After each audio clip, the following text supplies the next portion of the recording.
आज का हमारा टॉपिक क्या है? प्रेगनेंसी। प्रेगनेंसी क्या है कहने का मतलब आप डायग्राम से अच्छे से समझ पाएंगे। ये देखिए, ये फीमेल का रिप्रोडक्टिव सिस्टम था कि यदि किसी फीमेल के ओवरी से ओवुलेशन होता है, सेकेंडरी oocyte बाहर आता है। यह सेकेंडरी oocyte फैलोपियन ट्यूब में फिम्बरी के द्वारा रिसीव किया जाता है, इनफंडिबुलम में जाता है, एम्पुलम में जाता है। यदि फर्टिलाइजेशन हो जाता है, यदि मेल का स्पर्म वेजाइना के थ्रू, सर्विक्स के थ्रू, यूट्रस के थ्रू अगर फैलोपियन ट्यूब में जाता है और यहां पर फर्टिलाइजेशन कर देता है, तो ये जो जायगोट बनेगा, ये जायगोट धीरे धीरे डे बाय डे आगे बढ़ते जाएगा। यहां से लगभग 7 दिन लगेगा, मतलब यहां से निकलने के बाद लगभग 7 दिन में पहुंच जाएगा कहां पे? यूट्रस में। और जब पहुंचेगा ना, वो स्टेज रहेगी लगभग 100 सेल की स्टेज, और तब जाके इंप्लांट होगा। इसका मतलब ओव्यूलेशन से लेकर के यहां इंप्लांट होने तक का समय लगभग 7 दिन का है। एग्जैक्ट तो नहीं है कि 7 दिन में ही हो जाएगा, किसी में हो सकता है 8 दिन में हो, किसी में 9 दिन में हो, और किसी में हो सकता है 7वें दिन में ही हो जाए, किसी में 6 दिन में हो जाए। समझ रहे हो ना? तो यहां जो इम्प्लांटेशन होगा, इस इम्प्लांटेशन होने वाली जो स्टेज होगी उसको क्या बोलूंगा? ब्लास्टोसिस्ट। क्या बोलूंगा? ब्लास्टोसिस्ट।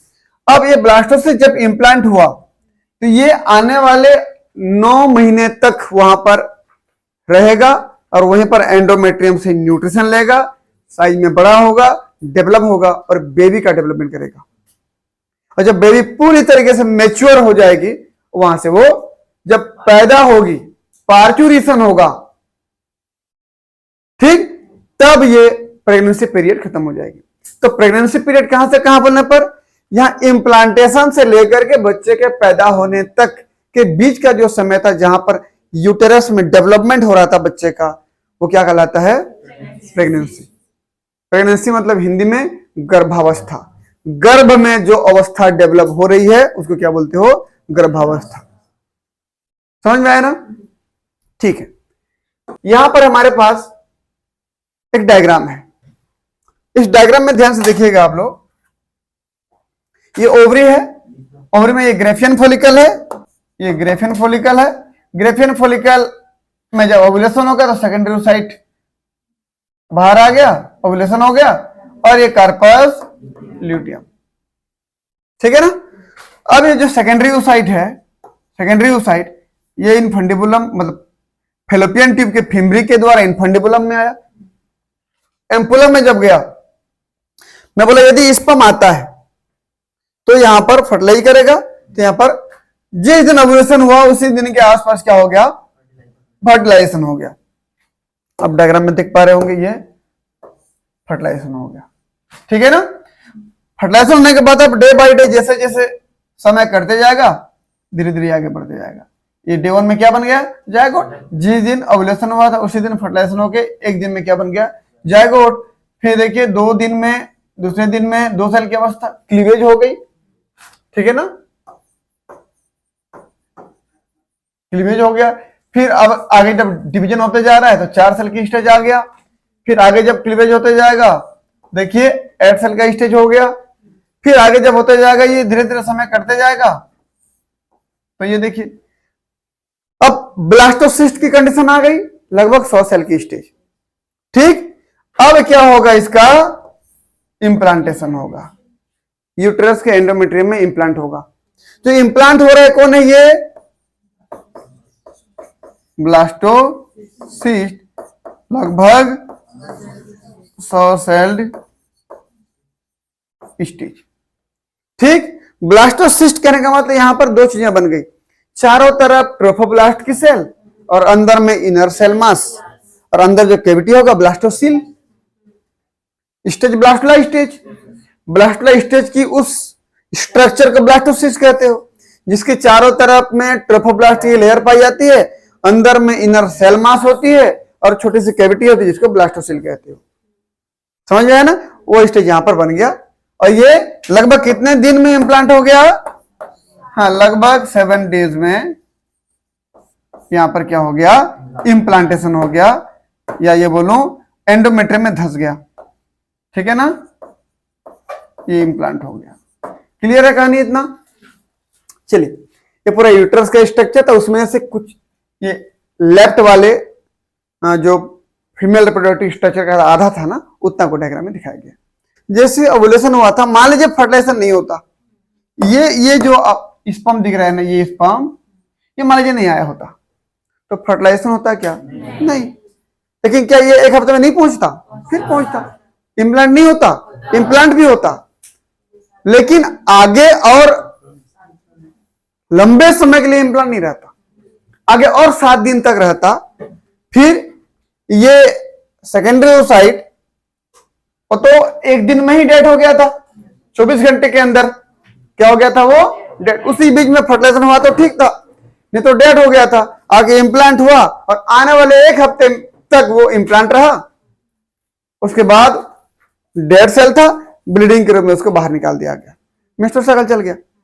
लेकिन मैं क्या बोला कि यदि स्पर्म ने फर्टिलाइज किया तो 1 हफ्ते में जैसे पहुंचा था वहां पर, ओवुलेशन के बाद 1 हफ्ता लगता है ना, पहुंचा था, तो उस समय जब इम्प्लांट हुआ, अब 1 हफ्ते के लिए नहीं, पूरे बच्चे के डेवलप होते तक के लिए लगभग 266 दिन के लिए, 266 डेज के लिए या 38 वीक के लिए इम्प्लांट हो गया। या मैं ये बोलूं, मतलब मोटा मोटी बोलूं तो 9 महीने के लिए क्या हो गया? इम्प्लांट हो गया। और इस 9 महीने तक के समय को मैं क्या बोलूंगा? हाँ, प्रेगनेंसी बोलूं या गेस्टेशन शब्द भी इस्तेमाल किया जाता है। समझ में आया ना? मतलब गेस्टेशन जैसे कंप्लीट होगा तो लास्ट में क्या होगा? पार्चुरेशन, बच्चे का पैदा होना। समझ में आया ना? देखिए, अब हमारे पास कुछ शब्द हैं, जिस शब्द के मतलब को जानना पड़ेगा आपको। पहला गेस्टेशन। गेस्टेशन पीरियड क्या है बोलने पर? Development in the uterus from fertilisation to birth. अगर मैं फर्टिलाइजेशन से ले गिन रहा हूं, यहां से गिन रहा हूं, काउंट कर रहा हूं, मतलब जिस दिन ओवुलेशन हुआ उस दिन फर्टिलाइजेशन हुआ। अगर मैं यहां से गिनूं फर्टिलाइजेशन से, तो यहां से 1 हफ्ता तो यहां आने में लग गया, ठीक है ना? फिर क्या हुआ? इम्प्लांट हुआ। तो यहां से अगर मैं गिनता हूं बच्चे के पैदा होते तक, तो समय कितना लग रहा है बोलने पर? 266 दिन, 266 डेज लग रहा है ना, 266 दिन है। 266 दिन बोलूं या फिर 38 वीक बोलूं, मतलब एक ही है, क्योंकि 1 वीक बराबर कितना होता है? बोलो मुझे। Because 1 week equal to 7 days. तो 38 वीक बराबर कितना दिन होगा? कर देख लीजिए। 38 गुणित 7 कितना हो जाएगा बताइए? 38 वीक बराबर कितना दिन होगा ये बताना चाहते हैं ना हम लोग। तो 7 8 56 का 6 हाथ में आया 5 और 7 या 21 5 26। समझ में आया ना? तो अगर मैं 266 दिन का प्रेगनेंसी पीरियड है बोलूं या 38 वीक का है बोलूं, मतलब वही है। लेकिन आप खुद सोचिए फर्टिलाइजेशन कब होगा? जब ओवुलेशन होगा। अब एक मेंस्ट्रुअल साइकिल को सोचिए आप, जिस दिन ब्लीडिंग हुआ 5 दिन का ब्लीडिंग का समय यूट्रस में, 9 दिन का प्रिपरेटरी फेज का समय, 9 5 14 दिन। ब्लीडिंग को पहला दिन मान रहा हूं ना, वहां से लेकर 14वें दिन में ओवुलेशन हुआ और यहीं पर फर्टिलाइजेशन हुआ तो अब यहां से काउंट कर रहा हूं तो मुझे 38 वीक लग रहा है आगे प्रेगनेंसी के लिए। मैं जबकि इधर मैं काउंट ही नहीं किया हूं 14 दिन को, मतलब 2 हफ्ते को। ब्लीडिंग के पहले से लेकर के 14वें दिन में ओवुलेशन हुआ ना, यहां पर फर्टिलाइजेशन हुआ था, तो इधर तो 2 वीक को मैं काउंट ही नहीं कर रहा हूं। यही मैं लास्ट मेंस्ट्रुअल को शामिल कर लूं कि लास्ट मेंस्ट्रुअल कब आया था वहां से काउंट करूं तो 2 वीक और बढ़ जाएंगे, तो कितना हो जाएंगे? 40 वीक हो जाएंगे। मतलब 266 में 14 दिन और मिला दीजिए, कितना हो जाएगा? 280 दिन। तो मैक्सिमम कितना दिन लगेंगे आपको? 280 दिन। देखिए, if the last menstrual period is considered as the start of gestation, कि यदि गेस्टेशन को मैं यदि आखिरी ब्लीडिंग से मैं शामिल करूं तो मुझे कितना दिन मिलेंगे? 280 दिन या 40 वीक। एक चीज ऐसे प्रैक्टिकली सोचिए, कोई फीमेल ये बता पाएगी फर्टिलाइजेशन कब हुआ? नहीं। लेकिन फीमेल बता देगी ना ब्लीडिंग कब आया था पहला, है ना? जनरली वो फीमेल जब भी किसी गायनेकोलॉजिस्ट के पास जाती है ना, तो गायनेकोलॉजिस्ट जो डॉक्टर रहते हैं वो ये पूछते हैं कि लास्ट मेंस्ट्रुअल साइकिल कब था। उस दिन को पूछ पाएंगे, क्योंकि वो लड़की या वो महिला वही बता पाएगी ब्लीडिंग कब आया था। वो अंदर फर्टिलाइजेशन कब हुआ था थोड़ी देख रही हो। समझ में आया ना? तो इसको भी अगर हम शामिल कर लें, लास्ट मेंस्ट्रुअल को शामिल कर लें, तो ये बीच में जो 14 दिन का जो गैप आ रहा है ना, वो गैप भी यदि शामिल कर लें, टोटल प्रेगनेंसी का पीरियड कितना हो जाएगा? 280 दिन या 40 week. 40 week plus minus 7 days भी कहते हैं इसको हम लोग। भाई एक आध हफ्ता आगे भी जा सकता है, एक आध हफ्ता पीछे भी आ सकता है। वो तो बच्चे के डेवलपमेंट के ऊपर डिपेंड करता है ना? ऐसा नहीं कभी कि 40 वीक मतलब 40वें वीक में पैदा हो ही जाएगा, बिल्कुल नहीं है। कुछ दिन पहले भी पैदा हो सकता है, कुछ दिन बाद भी हो सकता है। समझ में आया ना? तो डॉक्टर जब भी पूछते हैं, क्या पूछते हैं, कभी थोड़े पूछते हैं फर्टिलाइजेशन कब हुआ, नहीं, डॉक्टर ये पूछेगी हमेशा, हाँ लास्ट मेंस्ट्रुअल साइकिल कब आया था, लास्ट पीरियड का समय क्या था, याद है क्या, ये पूछते हैं। तो वहीं से फिर काउंट करना स्टार्ट करते हैं। इसका मतलब वो लास्ट मेंस्ट्रुअल को भी इंक्लूड कर रहे हैं। अगर वो छोड़ दें तो 38 वीक, अगर वो इंक्लूड करें तो 40 वीक। समझ में आया? या मैं क्या बोलूं, कितना दिन? 280 दिन। और एक हफ्ता मतलब 7 दिन। तो आप कर सकते हैं इसको। 280 दिन को अगर मैं हफ्ते में डिवाइड करूं तो कैसा होगा? 280 भागे 7, 7 चौं 28, 7 शून्यम 0, सीधा कर दो ना, ये है ना कि 7 शून्यम 0 कितना हो गया टोटल? 40 वीक। 228 दिन को वीक में कन्वर्ट करूं, क्योंकि 7 दिन बराबर 1 वीक होता है, तो 228 भागे 7 कर दो तो कितना हो जाएगा? 40 वीक। समझ में आया?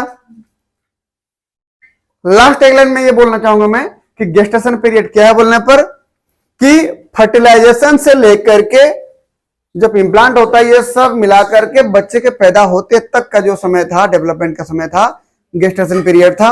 यदि इसका समय जो होता है 266 दिन का समय होता है, या कहूं 38 वीक का समय होता है। अगर मैं लास्ट मेंस्ट्रुअल पीरियड को शामिल कर लूं तो 2 वीक बढ़ा दीजिए, 40 वीक का समय होगा या 280 दिन का समय होगा। क्लियर है? ये हो गया गेस्टेशन। अगला ब्लास्टोसिस्ट। ब्लास्टोसिस्ट उस स्ट्रक्चर को कहते हैं जो इंप्लांटेशन होती है, वो खुद ब्लास्टोला स्टेज में है।